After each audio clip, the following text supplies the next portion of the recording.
Hi, this is my video review of Savage Worlds Science Fiction Companion. This book allows you to create sci-fi campaigns and settings. You could create your original settings or reproduce one of the popular ones such as Star Wars, Star Trek, Battlestar Galactica. You are certainly well equipped with the things that come in this book. And well, let me talk about the quality of the PDF. It has some pretty good illustrations. It has a virtual table of contents and hyperlinks.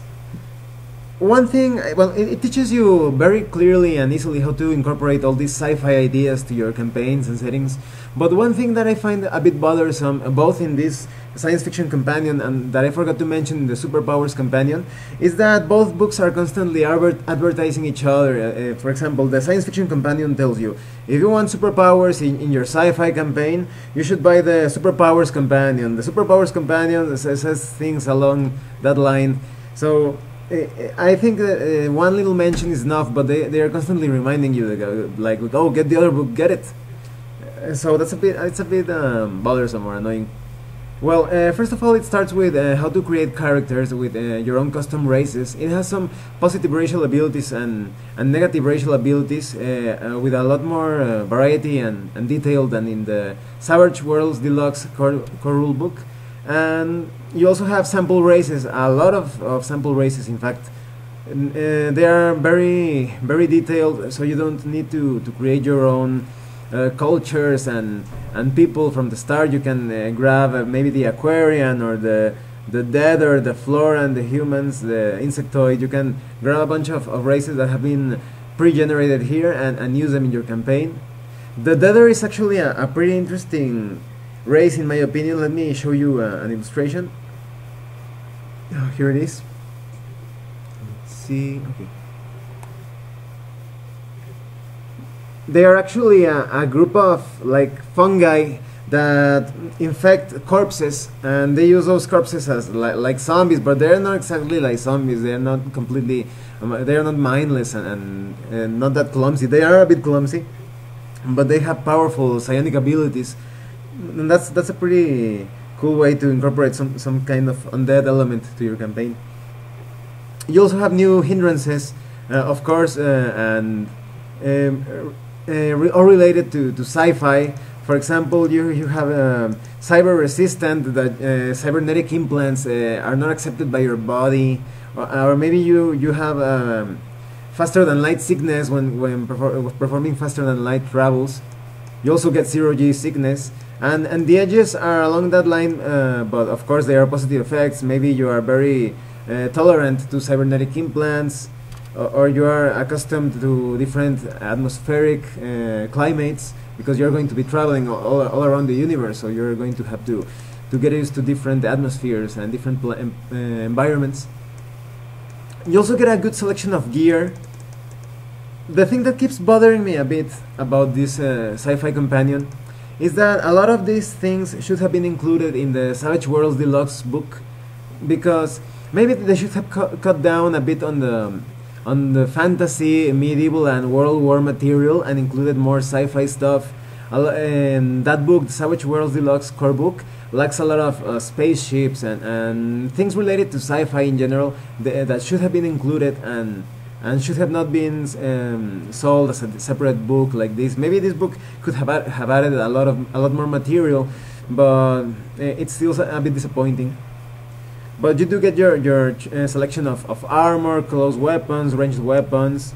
You get power armor. You get vehicles such as starships, mechs, or giant robots.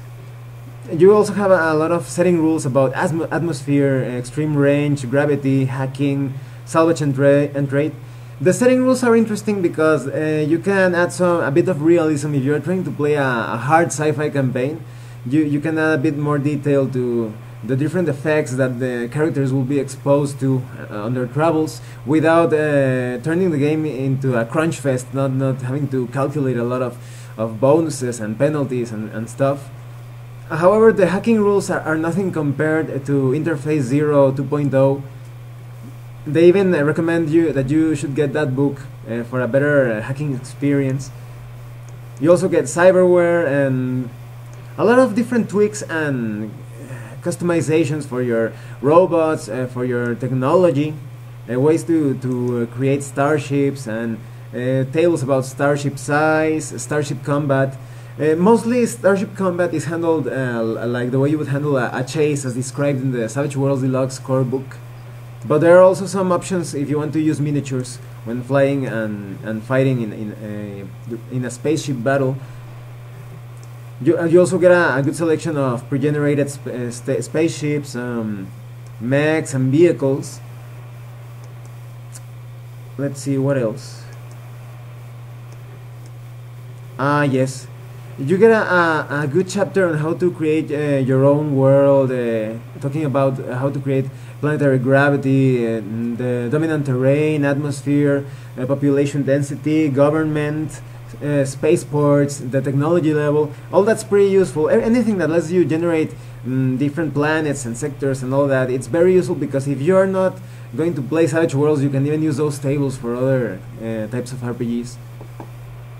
You also get a good selection of aliens and average citizens for you to incorporate in your campaign, from diplomats to politicians, explorers, hackers, pirates, and you can certainly spice things up by adding all sorts of different alien races, because just like Star Wars, you feel like the universe is a lot bigger if you add like 8 or 10 different species in a single building, maybe a cantina or a corporate building. Let's see, you also get a good selection of bestiary, just mindless or very primitive, very savage alien races that are like animals here on planet Earth. You get Deathworm, the Decapitator, the Earthquake Beast. Let me show you a few of the illustrations. I think they also should have added a bit more illustrations on the bestiary section, but there are some good examples. Let's see. No, that's another negative point. Now that I think about it, they didn't add too many illustrations. I keep looking through the pages, and well, here's one, but as you see, it's mostly descriptions and very few illustrations, so it's going to be a bit hard to imagine the different beasts and enemies if you don't pay attention to the descriptions. And well, let me give you my general thoughts of this book. It's not a bad book. If you want to create a sci-fi campaign, you can certainly take a lot of cool ideas out of this book. But if you want to save money, and if you want to get an awesome campaign setting at the same time, I would recommend that you purchase Interface Zero 2.0 instead of this one, because a lot of the material in Interface Zero 2.0 is almost basically the same thing that comes in this science fiction companion. Interface Zero has giant mechs, spaceships, hacking, sci-fi weaponry, power armor. It has almost everything that this book has, and you only need to be a creative game master to tweak or modify a few things to fill out the blank spaces. Maybe if you're a completionist, or if you need to have rules for everything, you should get both books. But if not, I would recommend getting the Interface Zero 2.0 book instead of this one. I reviewed Interface Zero 2.0 a few weeks ago.